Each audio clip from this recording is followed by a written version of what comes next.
we have been recognized here in the United States, but also in other parts of the world, for having a very strong working ethics. You're starting to see more intercultural exchanges. For instance, in this city, between the Hispanic Salvadoran community and the African American community, because our communities went to those places where the African American community lived, because we have the same socioeconomic characteristics. So now our kids are growing up in the same high schools where the African American kids have been growing all along. So now you're seeing bi-ethnical couples, a lot of them. And that means a whole cultural exchange that is far beyond and more deep than, a restaurant or some kind of food.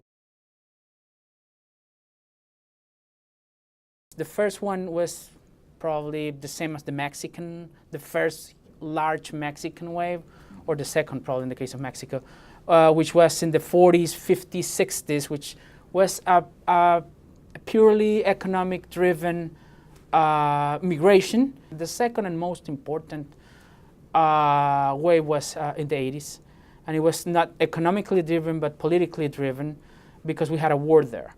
So we had a lot of people coming from places in which the war was really crude and cruel.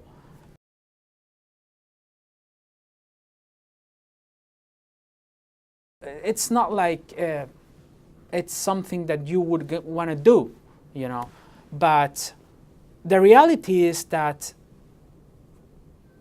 these people that came here and all the kids that were part of the second or third wave of immigration and came here, to find out that they lived in a family that they didn't know anymore, because their parents were part of the second wave.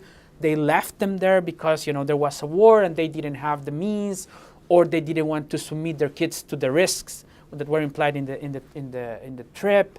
But at the end, they brought them here, So they came to houses that were to homes that didn't exist anymore. Their dad was married to another woman, or their mom was married to another man. They came to a house to siblings they didn't know, probably siblings that didn't even speak Spanish anymore, and they came to schools, schoolrooms where they didn't understand anything that was being said there because they didn't understand English.